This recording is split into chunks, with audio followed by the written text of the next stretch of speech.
Hurmatli hamyurtlar, hozir biz buni Bekotda o'zbek birlashuviga kelganmiz. Tuyoq kasalligi bo'yicha hozir narkoz berib qo'ydik. Hamda hozir tuyoqni qo'g'irlash, davolash yo'llarini ozroq miqdorda ko'rsatib o'tib ketamiz. Ularga mana shunaqa bolgarkada ishlov beramiz. Tuyoq kesadigan nimalarimiz bor. O'shalarni mana shu ishlatib, tuyoqlarning ishni joylari boshqasi yuvilib, dori-dormonlarni qilishni boshqalarni ko'rsatib beramiz hozircha. Mana hozir buqamiz olib chiqadi, ko'rasizlar ishlash jarayonini. Hozir buni oyoq tozalash jarayoni. Mana bularni olib tashlashimiz kerak, kesib. Mana buni olib o'lgan.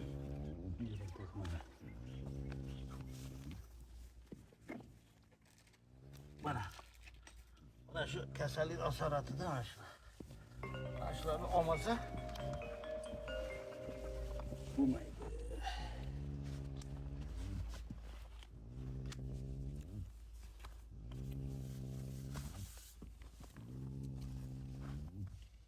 Hozir mana oyog'ini yuvish jarayonidamiz. Oyog'ini kesishdan oldin yaxshilab yuvib tozalab olishimiz kerak. Mana shunday tozalanib, mana shu tagidagi to'qimalargacha olamizda. Mana shu chirish boshlanadi. Mol boquvdagi mollar boshqasi o'zgarmaydi shu sababdan. Ajrab qolibdi. Ha, ajritdi. Ajrab qoladidagi. Ajrab qolibdi shu. Mana shu Sas to'qimalarni olib tashlash kerak.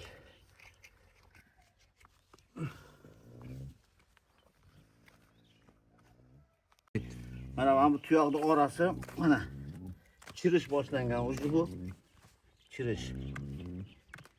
Hozir mana shularni pichoqimizni kuchi yetgancha olamiz, keyin qolganini bolgarka toshimizda tekislab olamizda, yuvib tozalab nima qilamiz hozircha.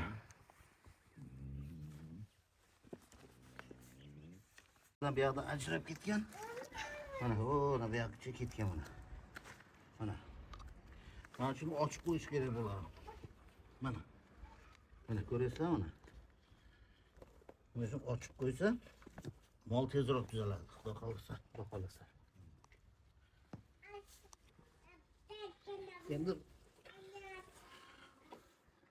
Endi uncha-munchasiga uzr endi haligi biz boshqa fermalarda stanokda qilamizda, tayyor stanok bor, oyoq ko'tariladi, narkoz yo'q edi.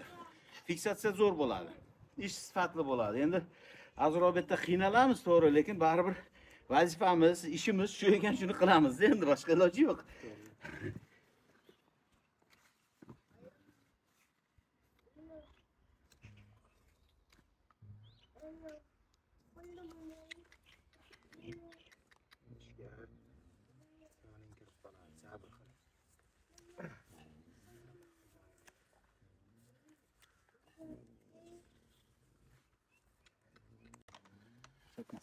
Tak, mana oyoqni yog'larni qilib bo'ldik, endi bolgarkada tekislab nima qilamizda? Bolgarkada. Siz bilan ushlasak shuni.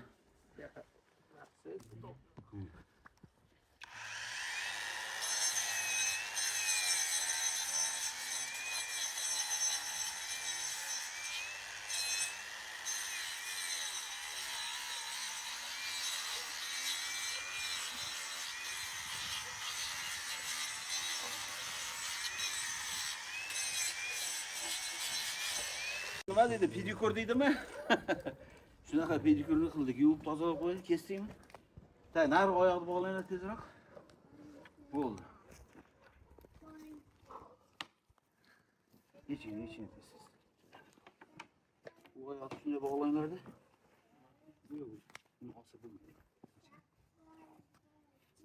Yo'q qolmaydi aka, buni barini olib olsa.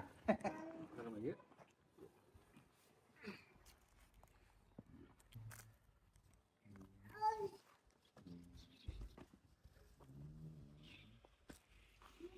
Hey.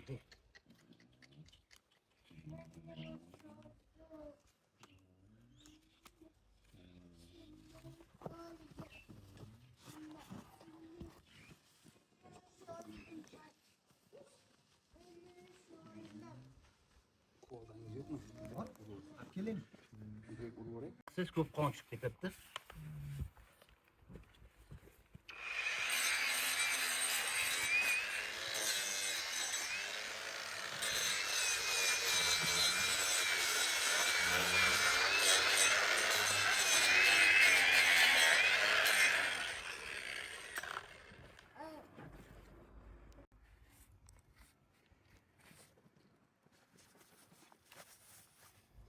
Mana bu yerdan qarang chirigani.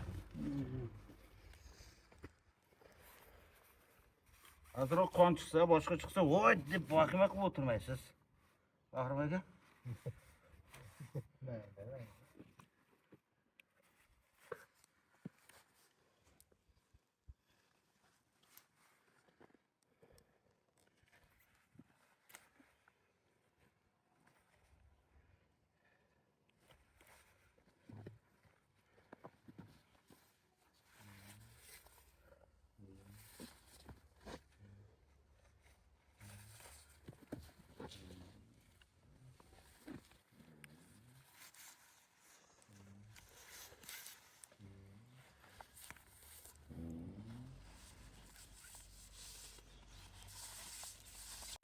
Asorati toshni.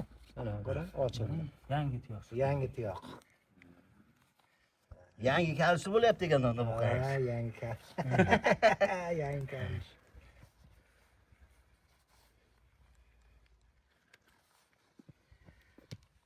Ma, kes.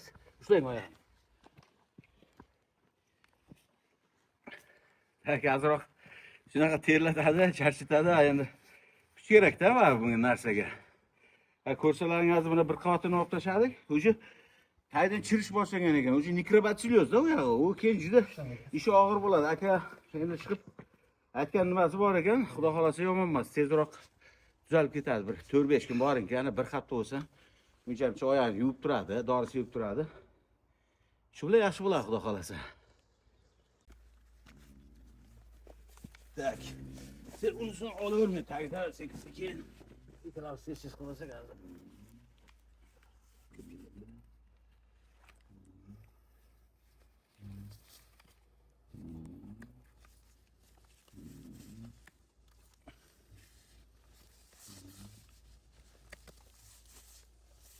Ketdi. Chirishni o'zi mikrobatsilioz deydi. Tuyoq chirish kasalligi o'tib ketyapti.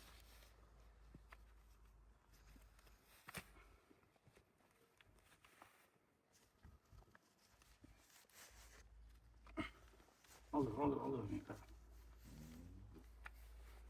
Ha, oyoqni kesib, mana yaqinroq olibsizlar, mana kesib, chirgan joylarini olib tashlab, qavatini olib tashladik. Mana endi bu yerni yaxshilab bendi kupuroch bilan yuvib, tozalab qo'yamiz. Uncha qolgan joy ko'rinib qolsa, banda to'g'rilab qo'yamiz. Yaxshilab yuvib tozalab qo'yinglar, xudo xohlasa shu bilan yaxshi yuvib ketadi, xudo xohlasa inshaalloh. Hurmatli hamyurtlar, kimga mana shunday xizmatlar keladi bo'lsa, pastdagi nomerlarga telefon qilasizlar, xudo xohlasa beminnat qo'ldan kelgancha xizmat qilib beramiz.